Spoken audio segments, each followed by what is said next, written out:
y les voy a presentar al doctor Segundo Morán. Segundo Morán y la doctora Aline Mina van a hacernos pues, las siguientes presentaciones. El doctor Segundo Morán estudió su posgrado de Medicina Interna y es egresado del Instituto Mexicano del Seguro Social y de la Universidad Nacional Autónoma de México. Tiene maestría en gastroenterología por el Instituto Nacional de Ciencias Médicas y Nutrición Salvador Subirán, así como endoscopía por el Instituto Mexicano del Seguro Social. Es investigador titular B del IMSS. Además pertenece al Sistema Nacional de Investigadores en el nivel 2. Está adscrito al Laboratorio de Investigación en Gastroenterología en la Unidad de Investigación Médica en Epidemiología Clínica del Hospital de Pediatría del Centro Médico Nacional Siglo XXI. Cuenta obviamente con la certificación del Consejo Mexicano de Gastroenterología y el de Endoscopía. Actualmente es tutor de maestría y doctorado en Ciencias de la Salud de la UNAM. Tiene múltiples premios en investigación clínica, epidemiológica y pediátrica. Y además quisiera yo también comentar que el doctor Morán siempre ha sido un creyente del equipo multidisciplinario y trabaja muy de la mano con los nutriólogos, entonces nos da mucho gusto que esté con nosotros en esta ocasión, presentándonos la ponencia de nutrición y actividad física en enfermedad por hígado graso no alcohólico. Muchas gracias, doctor.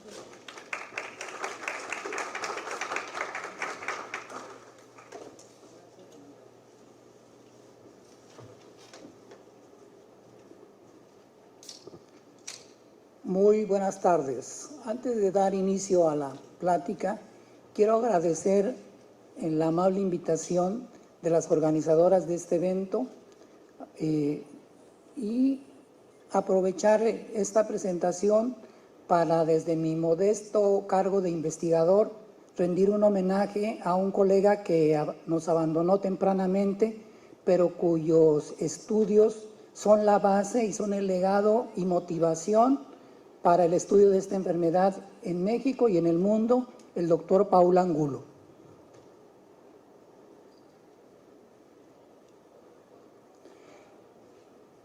En esta diapositiva quiero comentarles que son biopsias que corresponden a niños.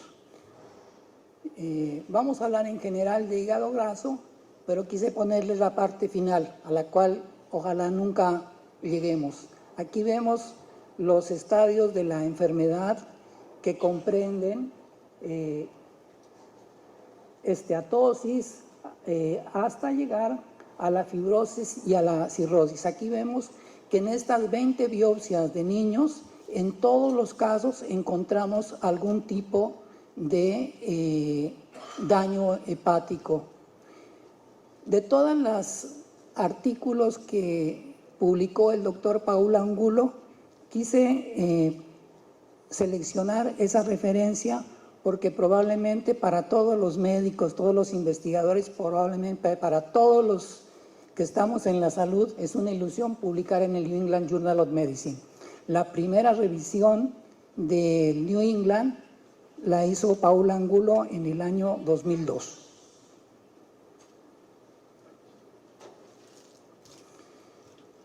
En esta diapositiva ustedes ven la prevalencia mundial de hígado graso no alcohólico es del 20 al 30%.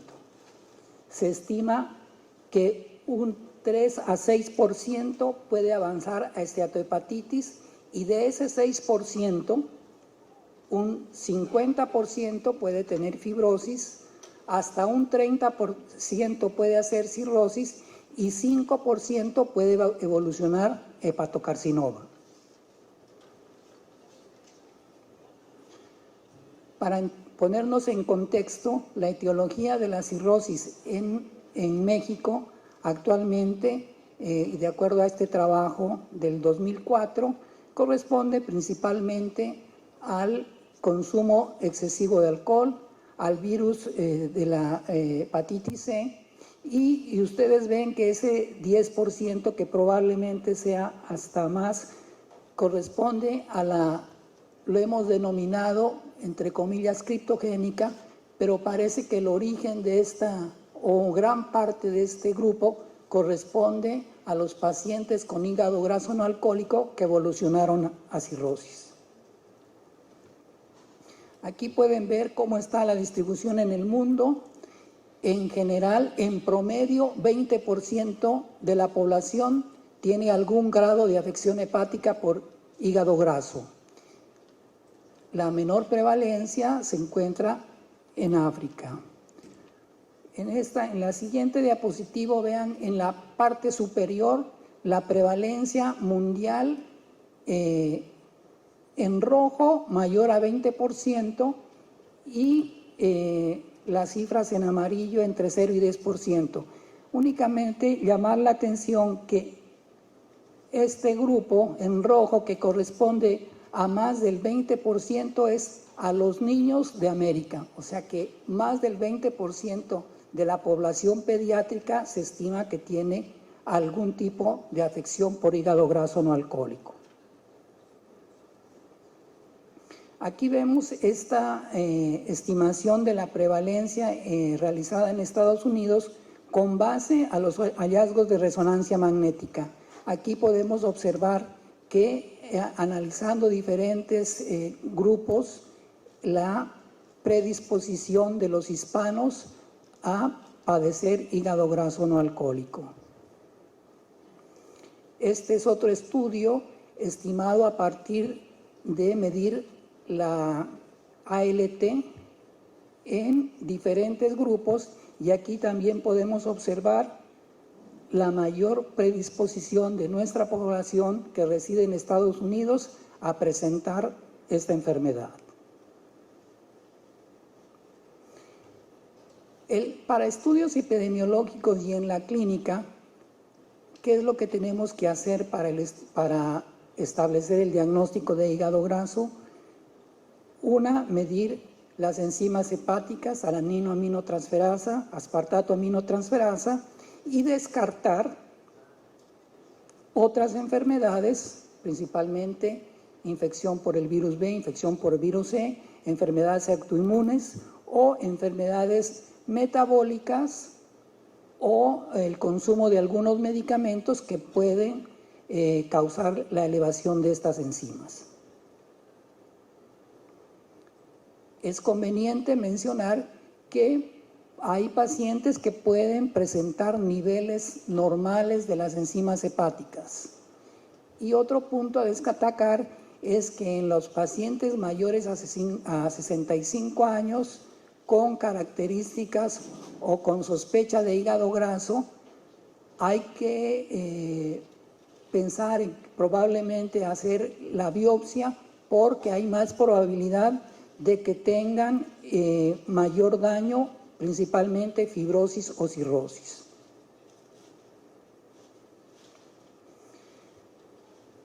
Esta imagen es para ilustrar cómo está la prevalencia de obesidad, cómo se ha ido incrementando. Esta en la población infantil, esta era hasta la encuesta del 2006, en promedio sobrepeso y obesidad 30%, y de acuerdo a la última encuesta del 2006, 34%. Sin embargo, tanto en adultos como en niños no tenemos una prevalencia poblacional del hígado graso no alcohólico. Entonces, es una tarea pendiente que tenemos. No conocemos exactamente la prevalencia a nivel nacional de esta enfermedad.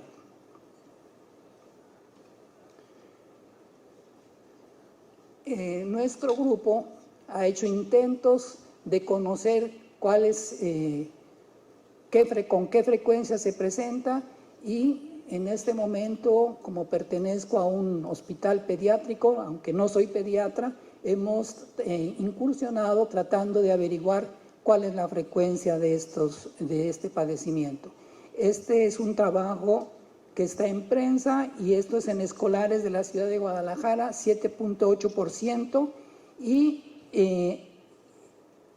se incrementa a más del 40% cuando los niños tienen obesidad o sobrepeso.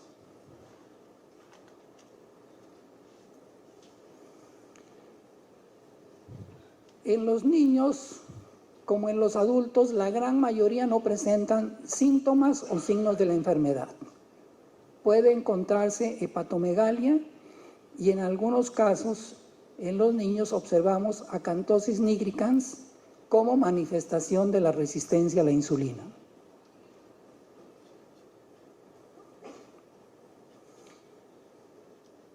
Respecto al proceso fisiopatológico de esta enfermedad, es complejo, pero lo importante es que se necesita que haya retención de lípidos en el hígado y que otro fenómeno muy importante es el desarrollo de la resistencia a la insulina, que por dos mecanismos conduce al depósito de la grasa en el hígado, lipólisis y hiperinsulinismo.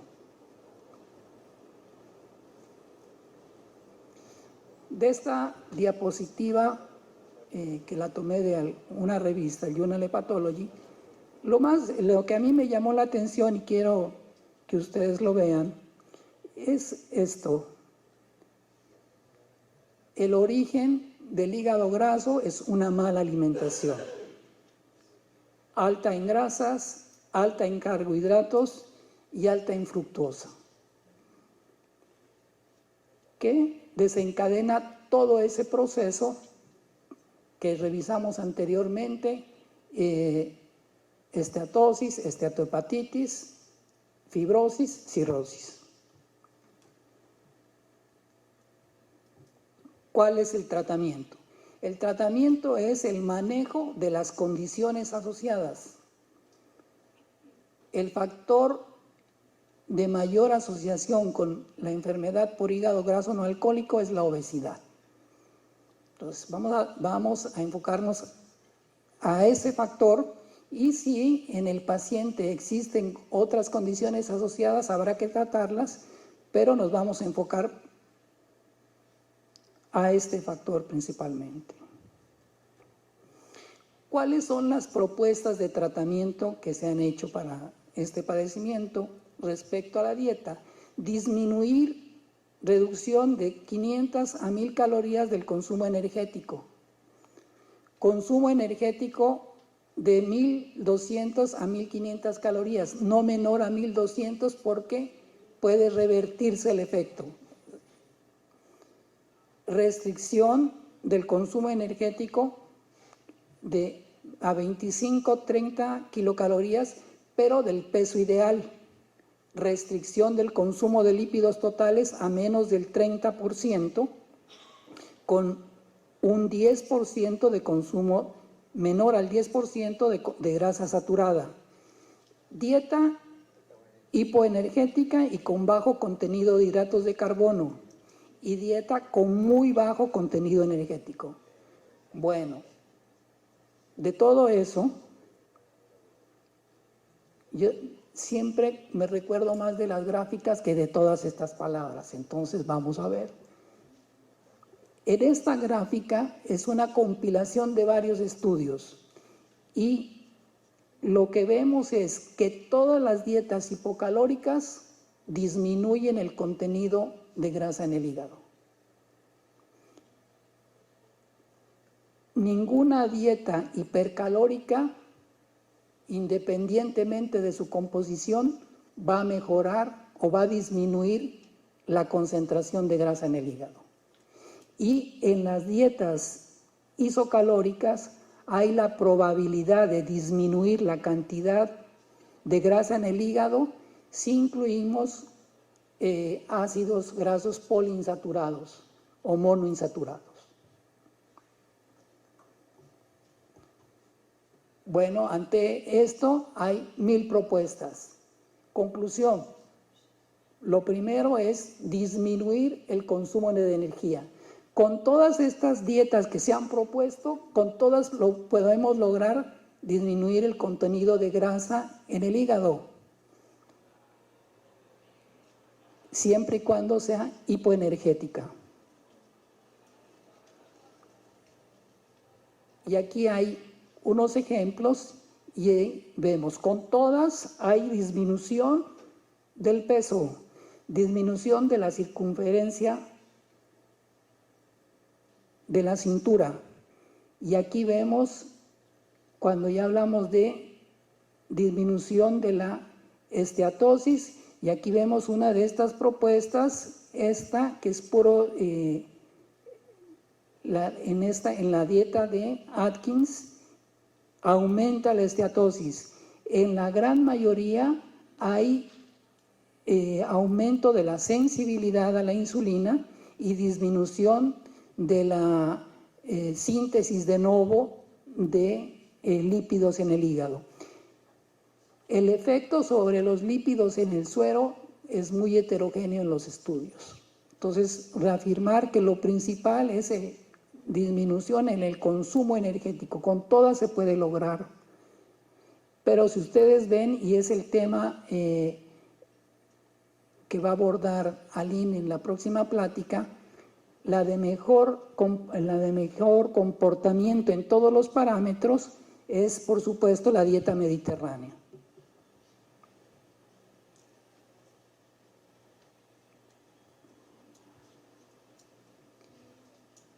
La esteatosis, la esteatohepatitis y el grado de infiltración grasa pueden disminuirse con la reducción de pesos. En adultos hay los siguientes datos. Disminución de 1% del peso corporal disminuye 8% en la concentración de ALT. Si se disminuye del 3 al 5% del peso, disminuye la esteatosis. Y si se logra disminuir el 10%, se puede revertir la esteatohepatitis. En los niños se ha propuesto una disminución de peso de aproximadamente 500 gramos por semana. Sin embargo, sobre todo en los escolares y adolescentes, no hay consenso, porque tenemos que recordar, están creciendo y entonces hacer restricciones todavía no está bien indicado. En el trabajo que hemos realizado, creemos que es mejor tratar de introducir cambios en la calidad de los alimentos que pensar en la reducción en los niños. Bueno, y el otro tema que me incluyeron en el título de la plática, y muy difícil, es el efecto de la actividad física en esta enfermedad, ¿sí? Y quería ponerles esta diapositiva para que es actividad vigorosa, ¿sí? Correr, nadar, ¿sí? ¿Qué es actividad moderada? Bailes, tenis, pasear en bicicleta.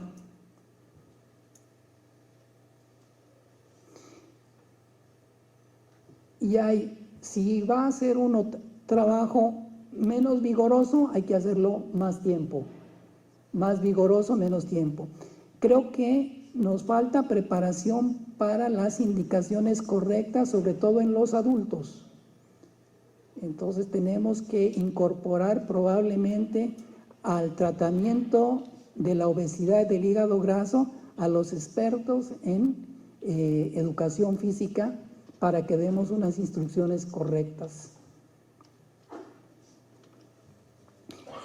Entonces, como ejemplo de lo que se ha explorado, el efecto de la actividad física en el hígado graso, les presento este estudio con 21 pacientes que eran sedentarios. A un grupo se aleatorizó actividad física de resistencia y al otro grupo únicamente indicaciones de que haga actividad física. Seguimiento 8 semanas. Resultado, en el grupo que hace actividad física hay disminución en las concentraciones de glucosa,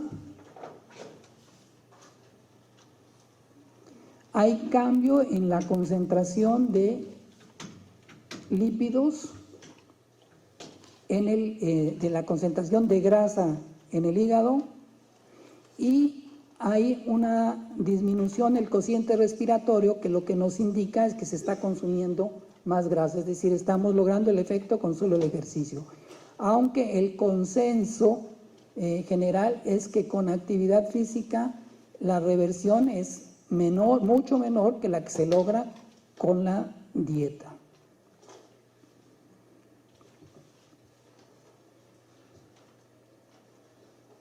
Y aquí vemos el metaanálisis de actividad física. Este es el último metaanálisis que he publicado en Clinical Gastroenterology and Hepatology del octubre del 2016, en el que se observa un efecto benéfico de la actividad física en reducción de peso, porcentajes por supuesto inferiores a los que se lograrían con dieta y ejercicio,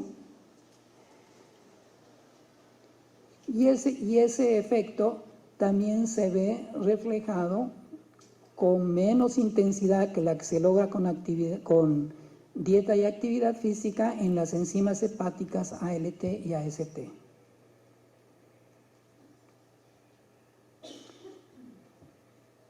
Para mostrar algo de lo que hemos hecho en nuestro grupo, quisiera hablar de estos, ilustrar los fenómenos que nos sirvieron como antecedentes al trabajo que les voy a presentar.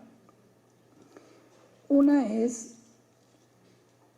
este es el consumo de azúcar, pero proveniente de la caña de azúcar. No ha cambiado en las últimas décadas. Lo que se ha cambiado es el consumo y la importación de jarabe alto en fructosa. Los metaanálisis respecto a la asociación de fructosa y hígado graso no dan, como la mayoría de metaanálisis, resultados concluyentes. Yo no sé si esto es al azar o si corresponde a estas dos curvas, incremento de obesidad y incremento de fructosa. Eso fue una de las observaciones. Y la otra es el contenido de ácidos grasos trans en alimentos de consumo frecuente. Este trabajo, esta publicación ya tiene sus años, y la industria ha modificado la incorporación de ácidos grasos trans. Sin embargo, las grandes empresas sí han hecho los cambios, pero se sigue utilizando la margarina de mala calidad, que es la que contiene gran cantidad de ácidos grasos trans, y es con la que se hacen la mayoría de frituras baratas. Entonces, las grandes empresas sí asumieron el reto de cambiar, y ustedes ven que dice sin ácidos grasos trans, pero el consumo de margarina, que es la que contiene estos ácidos grasos trans, todavía está en el mercado y se sigue utilizando. Únicamente aquí para esta diapo ya la hice hace tiempos, pero sí vale la pena, que fueron los dos antecedentes que nos motivaron a hacer un trabajo en niños. Teníamos un alto consumo y importación de fructosa, y yo creo que ahorita que estamos con el fenómeno Trump, entonces creo que hay que dejar de importar fructosa y vamos a consumir, no es lo mismo fructosa que azúcar de caña. Entonces, probablemente esos dos cambios, vamos a cambiar consumo de fructosa, consumo de ácidos grasos trans, y esa fue la idea para realizar nuestro trabajo. Era medir el efecto de un programa de orientación alimentaria sobre las alteraciones hepáticas compatibles con hígado graso no alcohólico en niños con obesidad.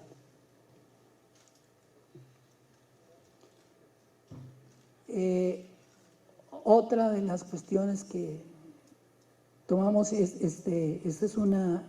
un fotógrafo viajó por todos los países y fue tomando lo que se consumía en una semana. Con base en esta fotografía organizamos un curso. Los padres o los responsables de los niños acudían cada 15 días a recibir su orientación y básicamente era cambiar el consumo de cosas que ustedes los ven ahí.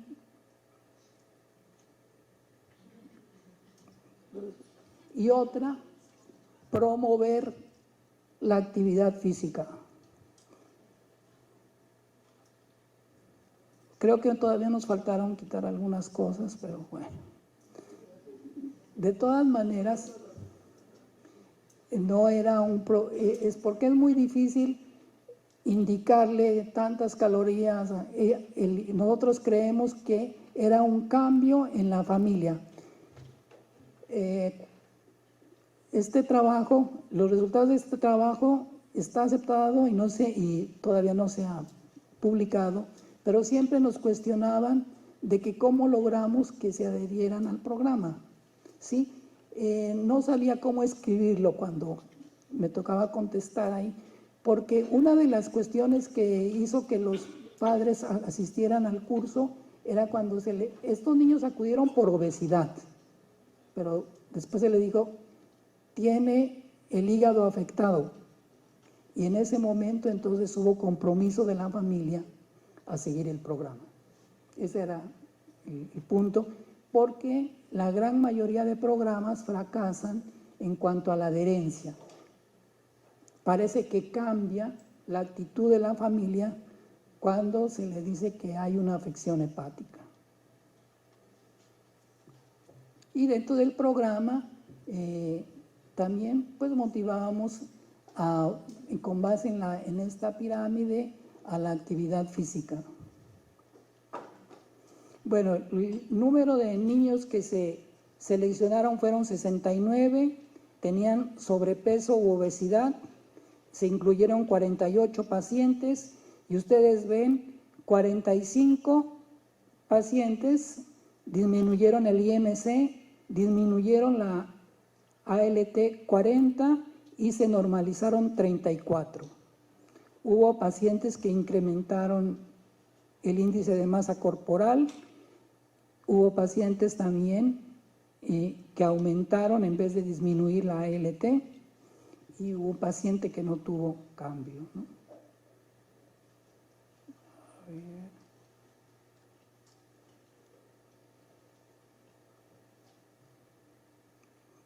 ¿Cómo hacemos para adelantarle? Ahí está.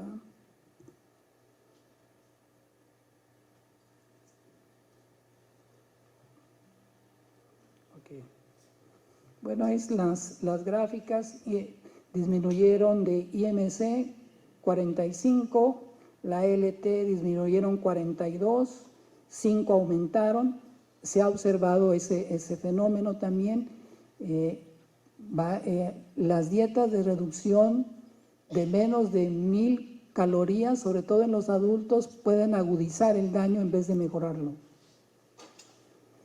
Aquí vemos cómo cambió la glucosa, 45 bajaron, 3 aumentaron y también algo que nos causaba conflicto es cómo se comportan los triglicéridos. Unos suben, otros bajan, unos dicen todavía no está entendido el fenómeno y más en estos programas que no es una dieta estricta. Entonces la respuesta, sobre todo en los lípidos en suero, no es uniforme.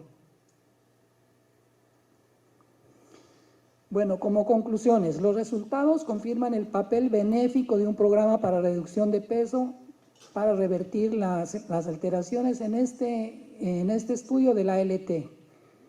Los cambios de ALT no siempre se acompañan con mejoría en el perfil de lípidos.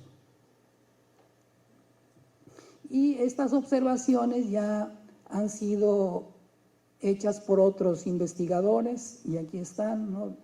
Disminución del 10% del peso corporal, mejora en las aminotransferasas, revierte las alteraciones hepáticas. Y otro aspecto que es importante es que Si persiste la elevación de las enzimas elevadas y después de descartar a otras patologías, hay que pensar en la biopsia. Esos son trabajos en niños. Y aquí observamos que en ese estudio de 14 pacientes que se biopsaron, 100% tenían fibrosis. En el estudio de 43 pacientes, 63 tenían fibrosis y un paciente tenía cirrosis. En el último estudio, 24 biopsias, 88 con esteatohepatitis y 100% con esteatosis. En el caso de los pacientes nuestros que tenemos 21 biopsias, fueron pacientes que se sometieron al programa, que no mejoraron, que se enviaron con el psicólogo, que estuvieron 8 meses más en un programa de seguimiento y se biopsiaron, y como les mostraba al inicio, todos con algún grado de daño hepático. Tenemos una paciente de 16 años con cirrosis sin ninguna otra causa que obesidad. Bueno, como recomendaciones hay que implementar programas de educación para fomentar el estilo de vida saludable, fundamentados en promoción de actividad física y dieta con cantidad adecuada de energía, rica en fibra, sin ácidos grasos trans y baja en fructosa. Mil gracias por su atención.